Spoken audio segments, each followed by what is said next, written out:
열처리 설비 내부 이물질을 제거하기 위해 설비 안으로 들어간 사이 동료 작업자가 설비 안을 확인하지 않은 채 설비를 작동시킴으로써 고온 스팀에 의해 사망.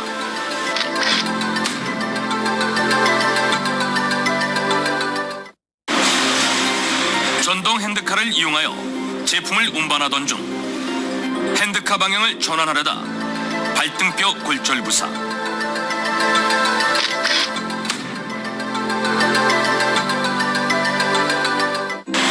베이컨 충전 작업을 위해 2인 1조로 정형틀을 옮기던 중 동료의 부주의로 베이컨 정형틀이 기울면서 낙하. 마주 있던 작업자의 발등뼈 골절.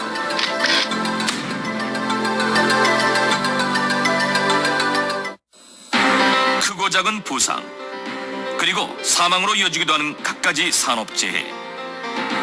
육가공 제조 현장에서 산업재해의 가능성을 이야기하는 잠재적 위험 요인은 무엇이며 산업재해를 예방할 수 있는 방법에는 어떤 것들이 있을까?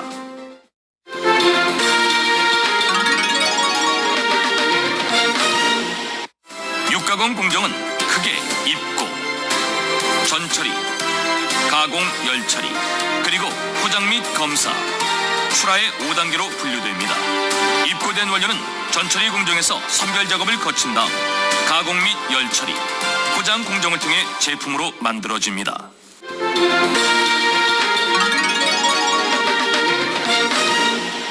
작업 전 준비 사항입니다.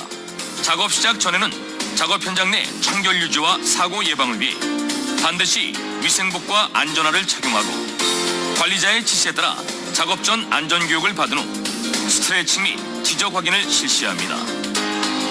물을 많이 사용하는 작업의 특성상 바닥이 미끄러우므로 안전화를 착용하고 보행에 주의를 기울여야 합니다. 소음이 많이 발생하는 곳에서 작업을 하는 경우에는 청력 보호구를 착용한 다음 작업을 시작해야 합니다. 또한 작업 중 신호 불일치로 사고가 발생되지 않도록 작업 전 미리 신호 체계를 명확히 하고 수시로 상호 간 공유해야 합니다. 작업 중 지켜야 할 안전수칙입니다. 선별 작업 시에는 철장갑을 착용토록 하여 손의 상해를 예방하고 칼을 든 손으로 원료육을 옮기지 않도록 해야 합니다. 냉동육이 녹은 물기나 얼음 등으로 인해 작업장 바닥이 매우 미끄러우므로 미끄러짐 사고에 각별히 주의해야 합니다. 협착 사고가 발생할 수 있는 설비의 위험 부위에는 반드시 방호덮개를 설치하고 설비 가동 중 위험 지역으로 출입하거나 임의로 방호덮개를 해체해서는 안 됩니다. 기계 설비 점검 시 오작동을 방지하기 위해 점검 중임을 알리는 표지판을 부착하고 작업자가 설비 내부에 출입 가능한 기계 설비에는 반드시 문 닫힘 방지 장치를 설치해야 합니다. 리프트를 올릴 때는 대차가 낙하되지 않도록 잠금 장치가 걸렸는지 반드시 확인하고 바닥의 물기에 의해 작업 발판에서 미끄러지는 사고가 발생하지 않도록 주의해야 합니다. 기본을 가볍게 생각해 작업 안전 수칙을 간과하거나 설비 내부를 확인하지 않고 설비를 가동해 사고가 발생된 사례가 있습니다. 저 같은 경우에도 몇 년 전 동료 작업자와 함께 청소 작업을 하던 중에 제가 설비 안에 있는 것을 모르고 동료 작업자가 스위치를 가동해 아찔했던 그런 사례가 있었습니다. 혼자만 조심한다고 해서 절대 되는 것은 아니라고 그렇게 좀 생각이 됩니다. 작업 전 설비 내부와 외부를 철저히 점검하여 본인의 안전과 동료의 안전까지 철저히 책임질 수 있도록 해야겠습니다. 식료품 제조업의 육가공 공정, 이것만은 꼭 지키세요. 첫째, 안전장갑, 안전화, 귀마개 등 반드시 안전보호구를 착용해야 합니다. 둘째, 가동 중인 설비를 임의로 조작해서는 안 됩니다. 셋째, 설비 가동 전 철저하게 내부와 설비 주위를 확인하도록 합니다. 넷째, 작업장 보행 시 항상 미끄러짐 사고에 주의해야 하며 현장 바닥 물기 상태 및 통행로상의 돌출 부위를 확인하며 안전하게 보행하도록 합니다.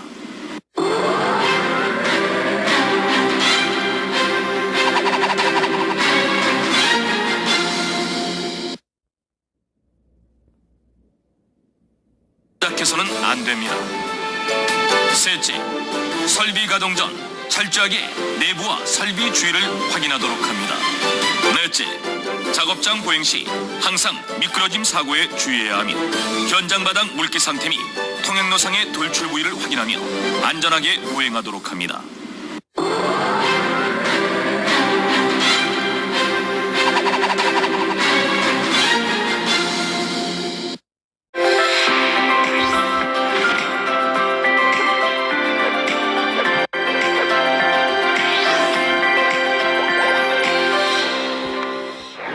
오늘이 안전해야 내일도 안전하다. 안전하고 건강한 일터를 만들기 위해 위험 요인을 함께 찾아보고 현장에서 해야 할 내 일이 무엇인지 하나하나 알려드리는 내일은 안전! 안전지킴이 이희건입니다. 오늘의 주제는요. 여러분, 잠깐만요. 갑자기 숨쉬기가 힘들어지는데요? 숨 막히는 작업 현장, 소리 없이 다가오는 죽음의 그림자. 느낌이 오시나요? 네, 바로 질식재입니다. 사람은 숨을 쉬지 못하면 죽게 되는데요. 너무나 당연한 말이죠. 산소가 부족해서 숨을 쉴 수 없게 되는 것을 질식이라고 합니다. 우리가 일상에서 숨쉬며 생활하는 공기 중 산소 농도는 21%입니다.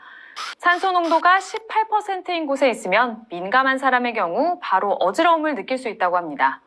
15에서 16%가 되면 호흡이 가빠지면서 눈앞이 흐려지기 시작하고 12%에 이른다면 제대로 서 있기조차 힘들어지고 생명이 위험해지는 상태에 빠지게 됩니다. 산소 농도가 10% 이하로 떨어지면 의식불명에 이어 거의 바로 사망하게 됩니다. 산소가 부족한 공간에서 핑 돌며 쓰러지는 순간 이미 위험해지는 겁니다. 사람이 숨을 쉬지 못해 발생하는 질식재해, 그 위험성과 예방 대책을 자세히 알아보겠습니다. 먼저 여러분께 질문 하나 드릴게요. 우리가 현장에서 볼 수 있는 질식 위험 작업 뭐가 있을까요? 방수 도장할 때, 용접 작업할 때, 맞아요. 그쵸. 콘크리트 양생 작업할 때도 질식재해가 발생할 수 있습니다. 여기 안전제일님이 바로 키워드를 말씀해 주셨어요. 바로 밀폐 공간입니다. 밀폐 공간이란 작업을 수행할 수 있는 공간이지만 환기가 충분하지 않은 장소로 산소 부족이나 유해가스로 인한 사고 위험이 있는 장소를 말해요. 우리 현장에서는 주로 정화조, 집수조, 물탱크 등이 있겠네요. 이런 밀폐 공간에서 충분한 환기나 보호구 없이 유해가스 또는 증기가 발생되는 작업을 한다면 소리 소문 없이 죽을 수 있습니다. 통계에 따르면 최근 10년간 질식재해로 인해 316명의 재해자가 발생했고 이 중 절반이 넘는 168명이 사망했습니다. 이는 질식재해가 발생하면 2명 중 1명은 사망으로 이어질 가능성이 매우 크다는 것을 나타내는데요. 질식재해 사망률이 이렇게나 높은 이유는 산소 농도가 부족하거나 유해가스 농도가 높은 밀폐 공간에 들어가면 딱 한숨만 쉬어도 바로 의식을 잃을 수 있기 때문입니다. 우리의 뇌는 산소 부족에 대해 가장 민감한 반응을 보여서요. 산소가 부족한 공간에서는 딱 한숨에 뇌에 있던 산소가 쓰나미처럼 빠져나가고 뇌로 산소 전달이 안 돼서 순식간에 사망한다고 합니다. 마치 컴퓨터의 전원을 갑자기 뽑는 것처럼 한순간에 생명을 잃을 수 있다는 거죠. 정말 무섭네요. 더군다나 질식재해는 위험 요인이 눈에 보이지 않아 방심하기 더 쉬운 것 같습니다. 그렇다면 질식재해를 예방하려면 어떻게 해야 하는지 하나하나 살펴보도록 하겠습니다. 먼저 밀폐 공간 작업 중 질식입니다. 앞서 제가 질식위험 작업에 대한 질문을 드렸을 때 여러 답변들이 나왔잖아요. 방수, 도장 작업이 있었는데요. 방수는 말 그대로 건물 내외부에서 들어오는 물을 차단하기 위한 공사고요. 도장은 페인트칠, 맞습니다. 건물의 표면을 보호하거나 미관을 위해 페인트를 바르는 작업이죠. 이런 작업을 할 때 사용하는 액체나 페인트에는 맞아요. 그쵸. 페인트 냄새 너무 독하잖아요. 페인트에 많은 화학물질이 들어있기 때문인데요. 실제로 실외가 아닌 밀폐 공간에서 방수나 도장 작업을 하다가 질식재해가 많이 발생하고 있고요. 이외에도 밀폐 공간에서 용접 작업을 하다가 용접 가스에 질식돼서 사망하는 경우도 빈번히 발생하고 있다고 합니다. 밀폐 공간에서의 작업 위험성을 다시 한번 느끼게 됩니다. 그럼 밀폐 공간에서 안전하게 작업하려면 어떻게 해야 할까요? 우선 작업 시작 전은 물론 작업 중에도 2시간마다 산소 농도 측정 결과를 확인해야 합니다. 작업장 산소 농도가 18% 이상인지 꼭 확인해 주세요. 그리고 환기. 환기 너무 중요하죠. 작업 공간에 있는 유해한 가스를 밖으로 내보내고 깨끗한 공기를 들여보내는 환기 조치를 충분히 해야 합니다. 그리고 두말하면 입 아픈 보호구 착용. 작업 중은 물론 혹시나 질식제가 발생해서 동료를 구조해야 하는 상황이 발생할 경우에도 반드시 송기 마스크 또는 공기 호흡기와 같은 호흡용 보호구를 착용해 주세요. 마지막으로 절대 혼자 단독으로 작업하시면 안 되겠습니다. 밀폐 공간에서 작업을 할 때에는 별도의 감시인이 배치가 되어 있어야 하는데 감시인 없이 혼자 작업을 하다가 질식으로 쓰러진 후에 늦게 발견되는 경우도 많다고 하네요. 나홀로 작업은 절대 금지입니다. 건설 현장에서의 질식재해는 콘크리트 보온 양생 작업 중에도 자주 발생하기 때문에 알아보지 않을 수 없는데요. 콘크리트 보온 양생 작업 중 질식 위험성과 대책을 살펴보겠습니다. 콘크리트 보온 양생 작업은 콘크리트를 채워넣는 타설 작업 이후 콘크리트가 잘 굳어지도록 관리하는 작업인데요. 양생 작업 중에 콘크리트는 온도 변화에 민감하기 때문에 일정한 온도 유지가 중요합니다. 그래서 특히 온도가 낮은 겨울철에는 양생 작업장 온도 유지를 위해 천막 등으로 작업장을 덮고 그 안에서 고체 연료나 열풍기를 이용해 일정한 온도를 유지합니다. 이때 주로 많이 사용하는 것이 갈탄인데요. 이 갈탄에서 나오는 일산화탄소에 질식돼서 사고가 많이 발생합니다. 연탄에 의한 일산화탄소 질식과 동일한 사고라고 보시면 될 것 같아요.